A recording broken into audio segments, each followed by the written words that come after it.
Hi everyone. So today is the first lecture about the gastroenterology, in which we talk about the pharmacology of gastroenterology.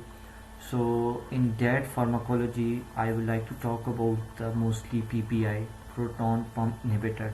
So first of all, I would like to talk about the mechanism of action of PPI. Then we will go further. So let's talk about the action of PPI. Actually, PPI work on the parietal cells. These are the parietal cells. The parietal cell normal function is that it produce intrinsic factor, it produce proton as a exchange for potassium.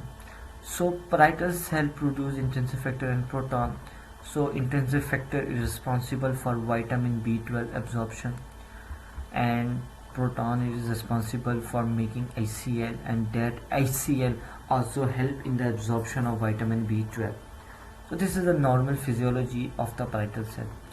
So actually the PPI we call proton pump inhibitor. So that PPA actually block here. They block the proton pump inhibitor. So this is I think this is a well diagram. So actually that PPI which act on that proton pump. So that proton pump, this is a proton pump.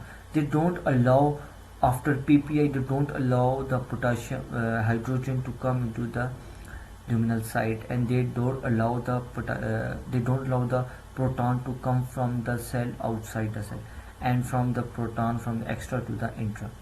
So this is how the PPI works. Actually that parietal cell or proton pump is stimulated by gastrin, stimulated by histamine, stimulated by parasympathetic like acetylcholine. So these are the stimuli for the proton pump. So collectively that stimuli as a result is responsible for the production of HCl. There is another chloride channel which are producing chloride. So these proton pump only produce proton. So actually PPI, if you give someone histamine, so histamine work on the basal side. If you give someone atropine parasympathetic blockage, so actually they work on here. And if you someone give anti-gastrin, so they work on here. But PPI work on the luminal side of the proton pump. So actually this is a side from where PPI work. So when PPI work on that proton pump cells, so they don't allow proton to come from the intracellular to the extracellular. So this is the main mode of action of proton pump inhibitor. Now let's talk about what's the uses of PPI. Actually in PPI we use in gastroesophageal reflux disease, we use in esophagitis and peptic ulcer, gastritis, gastroenteritis and osteoarthritis. Actually osteoarthritis patient taking long-term NSAID, so that NSAID decrease the mucus production. So that mucus, when less mucus, so more HCl. When more HCl, there may be stomach ulcer. That's why we give patient PPI with NSAIDs. And that PPI that should be taken 30 minutes before the meal. So there will be esomeprazole, pantoprazole, lansoprazole. They are present in the injection form as well in the sachet form. So what are the adverse effects of PPI? Actually the adverse effect of PPI will be nausea, diarrhea.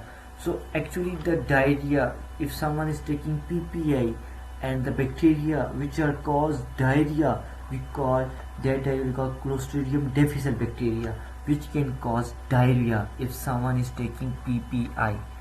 So when someone is taking PPI and develop diarrhea, so common agent we call Clostridium difficile, and it also can cause headache, and it also can cause bone fracture and anemia. Why?